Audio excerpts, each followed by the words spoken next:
मैं अव्यक्त कुमार वर्मा आज अपने यूट्यूब चैनल अव्यक्त वर्मा गुरुकुल में आप सबका हार्दिक स्वागत एवं अभिनंदन करता हूँ। आज हम पढ़ने का प्रयास करेंगे हिंदी साहित्य के महान एवं श्रेष्ठ कवि और प्रतिभा से बहुत परिपूर्ण कवि, संपूर्ण संसार के विश्व प्रसिद्ध कवि, जिनका नाम है भारतेंदु हरिश्चंद्र। भारतेंदु हरिश्चंद्र जी के विषय में जितना कहा जाए उतना भी कम है। उनके लिए शब्दों उनकी प्रशंसा के लिए हमारे पास कहने को शब्द नहीं है, क्योंकि जिस कवि के नाम पर हिंदी साहित्य में एक युग का नाम चला हो या हिंदी साहित्य में एक युग का नाम ही रख दिया गया हो, जिसका नाम है भारतेंदु युग। और हिंदी साहित्य में भारतेंदु युग 1868 ईस्वी से लेकर के सन 1900 ईस्वी तक माना जाता है, यानी 32 साल तक भारतेंदु युग चला। तो उसी हिंदी साहित्य के विश्व प्रसिद्ध कवि भारतेंदु हरिश्चंद्र के विषय में आज हम जानने का प्रयास करेंगे। तो आइए हम जानते हैं कि भारतेंदु हरिश्चंद्र के विषय में परीक्षा में क्या क्या प्रश्न आ सकते हैं, या भारतेंदु हरिश्चंद्र हिंदी साहित्य के क्या क्या योगदान दिया है, भारतेंदु हरिश्चंद्र हिंदी में किस प्रकार के प्रश्न परीक्षा में पूछे जा सकते हैं, भारतेंदु हरिश्चंद्र के विषय में जानने का प्रयास करते हैं। तो आइए आज हम भारतेंदु हरिश्चंद्र के विषय में पढ़ते हैं। ठीक है। भारतेंदु हरिश्चंद्र हिंदी के बड़ा विश्वविख्यात कवि हैं और नाटककार भी हैं और कहानीकार, लेखककार। भारतेंदु हरिश्चंद्र ने हिंदी की प्रत्येक विधा में अपनी लेखनी चलाई है। यह बात किसी से छिपी नहीं है, यानी सर्वविदित ही है। भारतेंदु हरिश्चंद्र ने अंधेर नगरी नाटक लिखा है और उन्होंने भारतदुर्दशा, भारतवर्ष उन्नत कैसे हो सकती है, बहुत सी रचनाएँ लिखी हैं। भारतेंदु हरिश्चंद्र जी का एक नाटक विश्व प्रसिद्ध है, उसका नाम है अंधेर नगरी। क्या नाम है? अंधेर नगरी। तो अंधेर नगरी भारतेंदु हरिश्चंद्र जी का विश्व प्रसिद्ध नाटक है, ये सब लोग जानते हैं। तो आज हम भारतेंदु हरिश्चंद्र के विषय में पढ़ने का प्रयास करेंगे। भारतेंदु हरिश्चंद्र। तो भारतेंदु हरिश्चंद्र जिनका भारत के चंद्रमा के समान प्रकाशित करने वाले भारतेंदु हरिश्चंद्र माना जा सकता है। भारतेंदु हरिश्चंद्र कैसे थे? भारतेंदु हरिश्चंद्र ने भारत को चंद्रमा के समान लोगों को शीतलता प्रदान की थी, इसीलिए इनका नाम भारतेंदु हरिश्चंद्र कहा जा सकता है, यह विश्वविख्यात है। भारतेंदु हरिश्चंद्र का जन्म कब हुआ? तो भारतेंदु हरिश्चंद्र का जन्म कब हुआ था सबको पता है, 1850 ईस्वी में हुआ था। भारतेंदु हरिश्चंद्र का जन्म कब हुआ था? 1850 ईस्वी में हुआ था, और आज से लगभग 172 साल पहले। कितने साल पहले? 172 साल पहले इनका जन्म हुआ भारतेंदु हरिश्चंद्र जी का। भारतेंदु हरिश्चंद्र जी हिंदी साहित्य में एक महत्वपूर्ण लेखक के साथ साथ कवि भी रहे हैं। भारतेंदु हरिश्चंद्र का जन्म कब हुआ तो हम जानने का प्रयास करते हैं। भारतेंदु हरिश्चंद्र जी का जन्म कब हुआ? तो 1850 ईस्वी में हुआ। 1850 ईस्वी में हुआ। ठीक। अच्छा, भारतेंदु हरिश्चंद्र का जन्म स्थान कहाँ माना जाता है? काशी में। इनका जन्म कहाँ हुआ? तो इनका जन्म कहाँ हुआ बोले? इनका जन्म काशी में हुआ। कहाँ हुआ? काशी में। इनका जन्म काशी में जाता है, जन्म स्थान काशी। ठीक। भारतेंदु हरिश्चंद्र के पिता का नाम था बाबू गोपाल चंद्र। क्या नाम था? पिता का नाम क्या था? बाबू गोपाल चंद्र। पिता का नाम क्या है? बाबू गोपाल चंद्र। ठीक। पिता का नाम क्या है? बाबू गोपाल चंद्र, या ऐसे कहेंगे गोपाल चंद्र इनके पिता का नाम है। तो बाबू गोपाल चंद्र इनके पिता है, ये बात आप दोस्तों लोग जानते हैं। भारतेंदु हरिश्चंद्र बचपन से ही काव्य रचनाएँ लिखने लगे थे। भारतेंदु हरिश्चंद्र के पिता जो थे गिरधर दास उपनाम से ब्रजभाषा में कविता लिखते थे। भारतेंदु जी ने 5-7 वर्ष की अवस्था में एक दोहा अपने पिता से सुकब होने का आशीर्वाद पाया था। वह दोहा इस प्रकार था लय बेवड़ा ठाढ़े भये श्री अनिरुद्ध सुजान, बाणासुर की सेन को हन लगे भगवान। तो इसमें भगवान श्री कृष्ण के जो है का विषय में कहा गया है। दुर्भाग्य से उनकी स्कूली शिक्षा बड़ी प्रकार से नहीं प्राप्त हो सकी। स्वाध्याय से उन्होंने हिंदी, फारसी, उर्दू, अंग्रेजी, संस्कृत आदि भाषाओं का अच्छा ज्ञान प्राप्त कर लिया था। स्वाध्याय से उन्होंने हिंदी, अंग्रेजी, संस्कृत आदि भाषाओं का ज्ञान प्राप्त कर लिया था। भारतेंद्र जी हिंदी साहित्य की सेवा करते हुए 34 वर्ष 8 महीने की आयु में लगभग 35 वर्ष की आयु में भारतेंद्र हरिश्चंद्र का स्वपन तत्व में विलीन हो गए। अर्थात भारतेंद्र हरिश्चंद्र जी का जीवन काल बड़ा अधिक नहीं माना जा सकता है, क्योंकि बहुत कम जीवन काल रहा था। लेकिन जितना भी जीवन काल रहा, भारतेंद्र हरिश्चंद्र जी ने उतना हिंदी साहित्य में भरपूर योगदान दिया है। अच्छा, तो 6 जनवरी 1885 ईस्वी को उनका निधन हो गया। भारतेंद्र जी ने निबंध, नाटक, उपन्यास, पत्रकारिता, कविता आदि सभी क्षेत्रों में युगांतर उपस्थित किया है। इसलिए वह काल भारतेंद्र युग कहलाया था। उन्होंने कई वचन सुधा एवं हरिश्चंद्र मैगजीन का सफल संपादन किया। भारतेंद्र हरिश्चंद्र ने 2 पत्रिकाएं प्रकाशित की। ये पत्रिकाएं 2 कौन कौन सी? तो कवि वचन सुधा। कौन सी पत्रिका है? कवि वचन सुधा। और हरिश्चंद्र मैगजीन।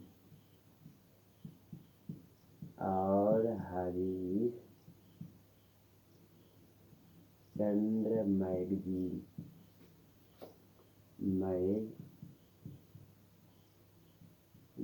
ये 2 पत्रिका उन्होंने संपादित की।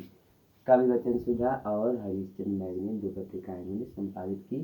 किसने? हिंदी के विश्व प्रसिद्ध भारतेंद्र हरिश्चंद्र जी ने उनको प्रारंभ किया था। अच्छा, इसके बाद देखते हैं, भारतेंद्र हरिश्चंद्र हिंदी का निसंकोच प्रथम कवि भी कहा जा सकता है।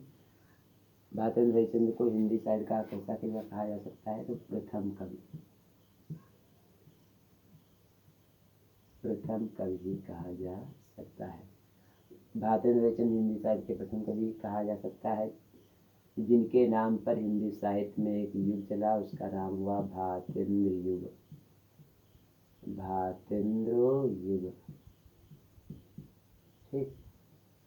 भारतेंद्र युग हिंदी साहित्य में कब से कब तक माना जाता है? तो सबको बताए 1868 ईस्वी से 1900 ईस्वी तक। 1900 ईस्वी तक भारतेंद्र युग माना जाता है। भारतेंद्र हरिश्चंद्र अपने साहित्य में, भारतेंद्र हरिश्चंद्र ने हिंदी साहित्य में अपनी रचनाओं में भारत समाज सुधार और राष्ट्रभक्ति और देश प्रेम के व्यापक रूप में दर्शन होते हैं। देखिए, भारतेंद्र हरिश्चंद्र की रचनाओं में या हिंदी साहित्य में उन्होंने देश प्रेम, कौन सा? देश प्रेम लिख लेते हैं, इसको यहाँ लिख लेते हैं,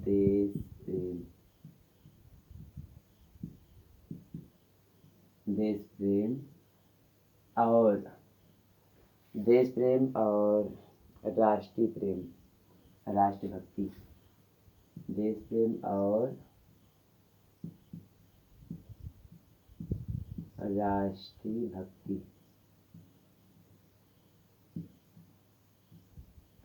भक्ति, ठीक, या देशभक्ति कह सकते हो। राष्ट्रभक्ति और देश प्रेम के व्यापक रूप में दर्शन होते हैं। भारतेंद्र हरिश्चंद्र श्रृंगार रस की मार्मिक कविताएं भी लिखते थे, क्योंकि इनकी प्रेम सरोवर, प्रेम माधुरी और प्रेम तरंगा जो प्रसिद्ध रचनाएं हैं भारतेंद्र हरिश्चंद्र की, तो यह प्रेम पर भी बहुत अच्छी अच्छी रचनाएं लिखते थे।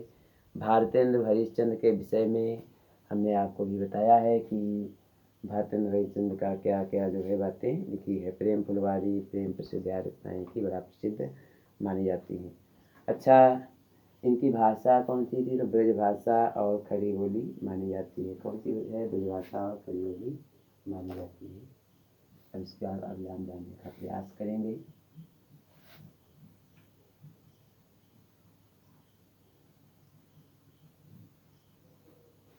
देखिए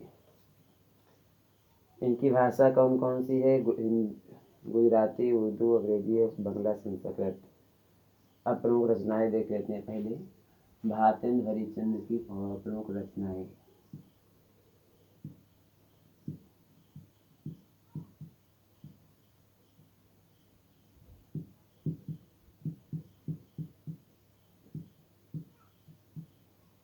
देखिए इनकी प्रमुख रचनाएं कौन कौन सी लिखी हैं भारतेंद्र हरिश्चंद्र ने? तो क्या लिखा है? प्रेम माधुरी,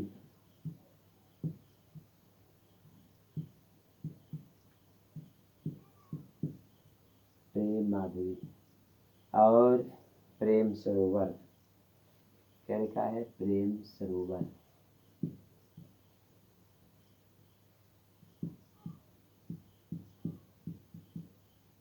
प्रेम सरोवर। और एक काव्य रचना बड़ा प्रसिद्ध है और श्रृंगार सतसई, प्रेम पचासा आदि भारतेंद्र हरिश्चंद्र ने हिंदी में काव्य रचनाएं लिखी हैं। अब इसके बारे में जानने का प्रयास करते हैं। भारतेंद्र हरिश्चंद्र ने कुछ और रचनाएं लिखी हैं। अंधेर नगरी,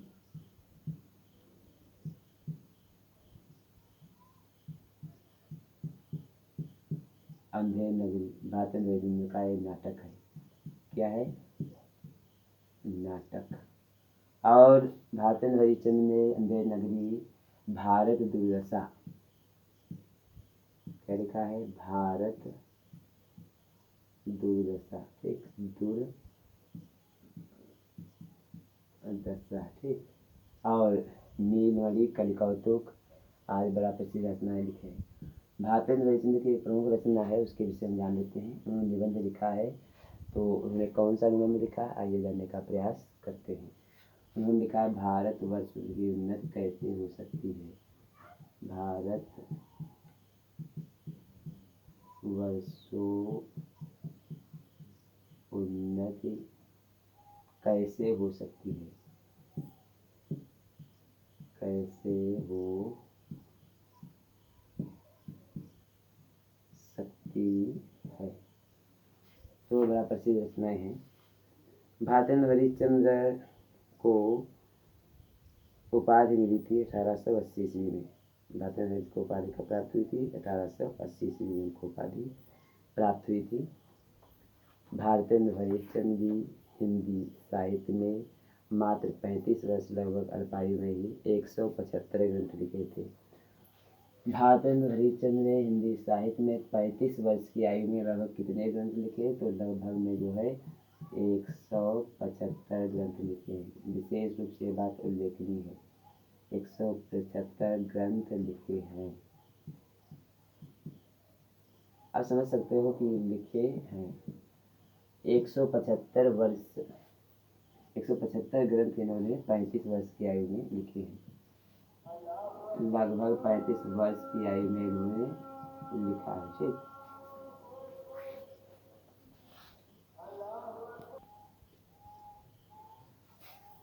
तो भारतेंद्र हरिश्चंद्र की भाषा शैली कैसी रही उनकी रचनाओं में, इसको जान लेते हैं। भारतेंद्र हरिश्चंद्र ने भाषा अपने काल में प्रसंग के अनुसार बहुत सुंदर रूप में प्रयोग किया है। और पात्र जैसे पात्र जहाँ होते हैं उस विषय में वैसी भाषा अपने रचनाओं में उन्होंने प्रयोग किया है। उनकी भाषा को पढ़ने के बाद पाठक सदैव स्वतः ही अपनी ओर आकर्षित कर लेते हैं, क्योंकि वह प्रतिभा संपन्न, ज्ञानवान और विद्वान कवि तो थे ही, साथ ही साथ प्रसिद्ध नाटककार, निबंधकार और हिंदी का कवि भी बहुत अच्छे थे। तो उन्होंने भारत को भी बहुत अच्छी से रचनाएं लिखने का प्रयास किया है। उनकी शैली भी कैसी बहुत से आकर्षक है, जो है शैली मानी जा सकती है। और भारतेंद्र हरिश्चंद्र, हम संक्षेप में कहेंगे, भारतेंद्र हरिश्चंद्र ने भाषा शैली का इतना अच्छा प्रयोग किया है कि इतनी कम आयु में ही 175 ग्रंथ की रचना इन्होंने कर ली थी। अब देखते हैं हिंदी साहित्य में उनका स्थान क्या है। तो भारतेंद्र हरिश्चंद्र हिंदी साहित्य में स्थान उसी प्रकार है जैसे भारत में सूर्य का स्थान है, क्योंकि चंद्रमा, इंद्र माने चंद्रमा, भारत में भारत। तो भारत में चंद्रमा के समान लोगों को अपने ज्ञान के द्वारा या हिंदी साहित्य में अपनी रचनाओं के द्वारा भारत में चंद्रमा के समान भातेंद्र हरिश्चंद्र जी प्रसिद्ध रहे हैं, शीतलता प्रदान करते रहे हैं। तो जैसे भारत में चंद्रमा का महत्व है, उसी प्रकार भारत का भातेंद्र हरिश्चंद्र जी का हिंदी साहित्य में स्थान माना जा सकता है। यानी उनकी रचनाओं के लिए हम भातेंद्र हरिश्चंद्र जी को कभी भुला नहीं सकते हैं। भातेंद्र हरिश्चंद्र 1868 ईस्वी से 1980 तक जो उनके नाम पर हिंदी साहित्य में एक युग चला, और हिंदी साहित्य में उनका स्थान इसी प्रकार श्रेष्ठ से माना जा सकता है। क्योंकि ये बात विशेष रूप से उल्लेखनीय हमने आपको बताया है कि इतने कम उम्र में ही लगभग 175 ग्रंथ की रचना की। कितने ग्रंथ की रचना की? 175 ग्रंथ की रचना की। ठीक, 175 ग्रंथ की उन्होंने रचना की है हिंदी साहित्य में। ठीक, लगभग 35 वर्ष की आयु में ही। तो भातेंद्र हरिश्चंद्र हिंदी साहित्य में अपने योगदान के कारण सदैव भारत के लोगों के हृदय में और मन में सदैव क्या रहेंगे? प्रसिद्ध रहेंगे, और उनको वो सदैव अमर रहेंगे। भले वो आज हमारे शरीर से ना युवाएँ सम्मुख हो, लेकिन अपने कार्य के कारण वह सभी लोगों के, पाठकों के हृदय में विद्यमान रहते हैं। क्योंकि उन्होंने जो ज्ञान का परिचय अपने काव्य में दिया है, उस ज्ञान के द्वारा अपने काव्य में किसका परिचय दिया है? ज्ञान एवं प्रतिभा का। ज्ञान एवं अपनी प्रतिभा का किसका परिचय दिया है? प्रतिभा। प्रतिभा का जो परिचय उन्होंने दिया है, तो उसके कारण वासुदेव हम भारतवासियों के लोगों के हृदय में ही नहीं बल्कि हिंदी साहित्य जगत के उनका नाम बड़े सम्मान के साथ लिया जाता है। क्योंकि उन्हीं के नाम पर हिंदी साहित्य में युग चला। 1868 से 1900 ईस्वी तक का समय हिंदी साहित्य में पूरे विश्व में भातेंद्र जी के नाम से प्रसिद्ध है। ठीक है, तो हिंदी साहित्य में उनका हिंदी भातेंद्र के बड़ा प्रसिद्ध लेखक हैं। तो कौन कौन से लेखक हैं? बालकृष्ण भट्ट और प्रताप नारायण मिश्र ये बड़ा प्रसिद्ध लेखक माने जाते हैं। अब हिंदी साहित्य में उनका योगदान देखने का प्रयास करते हैं। भातेंद्र हरिश्चंद्र ने अपनी रचनाओं के द्वारा हिंदी साहित्य में महत्वपूर्ण योगदान दिए हैं। जैसे अंधेर नदी नाटक के द्वारा उन्होंने समाज का बड़ा सुंदर चित्रण किया है कि समाज में कैसे कैसे लोग व्याप्त थे। उस समय अंग्रेजों का शासनकाल था भारत पर, तो आज तरह के प्रश्नों को उन्होंने बताने का प्रयास किया है। समाज की वर्तमान में क्या स्थिति है, अपनी रचनाओं में बड़ा सुंदर वर्णन किया है। भातेंद्र हरिश्चंद्र ने प्रेम का भी बड़ा मार्मिक वर्णन किया है, क्योंकि उनकी रचनाओं में प्रेम से संबंधित प्रेम माधुरी, प्रेम स्वरूप पढ़ने पर ज्ञात होता है कि प्रेम को जानने वाले और समझने वाले भातेंद्र हरिश्चंद्र यथार्थ कवि माने जा सकते हैं। तो भातेंद्र हरिश्चंद्र ने बड़ा सुंदर भाषा शैली का प्रयोग करते हुए हिंदी साहित्य में अनेक ग्रंथों की रचना की, जिसके कारण वह हिंदी में बहुत योगदान दे पाए। हालांकि उनकी उम्र कम हुई थी, फिर भी उन्होंने जितना योगदान दिया हिंदी साहित्य में, उसके लिए वह सदैव हम सब भारतवासियों के हृदय में सदैव अमर रहेंगे। और भातेंद्र हरिश्चंद्र के विषय में परीक्षा में बहुत से प्रश्न आते हैं, तो उसको बड़ा अच्छे से पढ़ लीजिएगा और इसको हर प्रश्न को याद करिएगा, ताकि आप परीक्षा में अच्छे नंबर प्राप्त कर सकें। देखिए, किसी लेखक या कवि के विषय में जीवन प्राप्त करने के लिए हमें जन्म स्थान के विषय में जानना होता है। तो भातेंद्र हरिश्चंद्र का जन्म 172 साल पहले काशी में हुआ था, 1850 ईस्वी में, और लगभग 35 वर्ष जिए थे। तो 1885 ईस्वी में इनकी मृत्यु हुई थी। और इनके पिता का नाम था बाबू गोपाल चंद्र गिरधरदास। इनके पिता का नाम था बाबू गोपाल चंद्र गिरधरदास, और हिंदी साहित्य में इन्होंने बहुत योगदान दिया है। ठीक है, भातेंद्र हरिश्चंद्र ऐसे विख्यात कवि रहे हैं। तो उसके बाद बड़ा प्रसिद्ध रचनाएं लिखी, भारतवर्ष की उन्नति कैसे हो। अच्छा, ये सदैव अपने काव्य में देश प्रेम और देशभक्ति और राष्ट्रभक्ति का ही इन्होंने परिचय दिया है। अपने काव्य में इन्होंने किसका परिचय दिया है? तो ध्यान देंगे, इन्होंने अपने काव्य में देश प्रेम और राष्ट्रभक्ति का परिचय दिया है। तो और समाज की तत्कालीन परिस्थितियों का भी वर्णन किया है कि किस प्रकार अंग्रेजों ने भारत के लोगों पर अत्याचार किया। क्योंकि एक कवि का जो विचार होता है, वह देश और राष्ट्र को मजबूत बनाता है। क्यों? क्योंकि हमें कहा सोचा है जहाँ ना पहुँचे कभी। आपने कहावत सुनी होगी, जहाँ ना पहुँचे रवि वहाँ पहुँच जाते हैं कवि। यानी कवि का ज्ञान वहाँ भी पहुँच जाता है जहाँ सूर्य का प्रकाश नहीं पहुँचता है। तो भारतेंद्र हरीश ने अपने ज्ञान के द्वारा, अपनी प्रतिभा के द्वारा बहुत सी रचनाएँ लिखी, इसीलिए वह हिंदी साहित्य में सदैव के लिए प्रसिद्ध रहेंगे। अपनी रचनाओं में सदैव लोगों को आकर्षित करते रहते थे। उन्होंने कहा है, भारतवासी जो है आलस्य और अज्ञानता का शिकार है, इसीलिए भारतवासी जो प्राचीन काल में विश्व और भारत देश कहलाता था, वह आज देश आज अंग्रेजों के पराधीन है। तो उन्होंने कहा है कि अपनी भाषा की उन्नति करो, निज भाषा उन्नति है सब उन्नति को मूल। अपनी भाषा में उन्होंने लोगों को पढ़ने की प्रेरणा दी, हिंदी भाषा को बढ़ावा देने का कार्य किया था और लोगों को कहा था कि जो है आप हनुमान जी के समान, जब बल याद दिलाया जाए लोगों को तो बड़ा अच्छा याद लगता है, लेकिन जब वही बात भारतेंद्र हरिश्चंद्र कहते हैं कि लोगों को अच्छी बात बताई जाती है तो उनको बल थोड़ी देर के याद होता है। जैसे हनुमान जी को जब जामवंत ने बल याद दिलाया था तो याद आ गया था और उससे पहले वो भूल गए थे। तो लोग, जब आज के लोग ऐसे हैं कि उनको जब कोई बात बताई जाती है तो हनुमान जी का बल याद आ जाता है, शक्ति याद आ जाती है, उससे पहले शक्ति को भूले हुए बैठे रहते हैं। क्योंकि भारत को अपनी शक्ति का एहसास नहीं, भारत के लोगों को, यदि अपने भारत के लोगों को अपनी शक्ति का एहसास हो जाए तो भारत देश असली विश्वगुरु बन सकता है। तो हिंदी साहित्य में भारतेंद्र हरिश्चंद्र के विषय में हमने आपको बड़ा संक्षेप में बहुत अच्छी जानकारी बताने का प्रयास किया है। यदि वीडियो अच्छा लगा हो तो इसको आप लाइक शेयर अवश्य करिएगा। तो हमारे साथ बोलिए जय श्री राम, जय श्री राम। नमस्कार मित्रों, धन्यवाद हमारा वीडियो देखने के लिए। आप सबको एक बार फिर धन्यवाद। अपना जीवन सफल बनाइए, आप अपना लक्ष्य अच्छा लेकर चलिए ताकि जीवन अच्छा हो जाए। क्योंकि भारतेंद्र हरिश्चंद्र ने कहा है, क्या कहा है तो सबको पता है। उन्होंने कहा ये समय ऐसा चल रहा है, जो भी एक बार पीछे हो गया वह कभी आगे नहीं हो पाएगा। इसलिए अपने जीवन को अच्छा बनाने के लिए मैं प्रत्येक पल प्रत्येक क्षण और अच्छे कार्य करते रहने चाहिए ताकि देश मजबूत हो। इसलिए हमने भी कहा है, हम सब ने ठाना है भारत को मजबूत बनाना है। हम सब ने ठाना है भारत को मजबूत बनाना है। ध्यान में क्या कहा हमने, हम सब ने ठाना है भारत को मजबूत बनाना है। तो भारत तभी मजबूत बनेगा जब आप अच्छे ज्ञान का प्रयोग करेंगे। कब मजबूत बनेगा, जब आप अच्छे ज्ञान का प्रयोग करेंगे। तो यहीं पर अपनी वाणी को हम विराम देते हैं।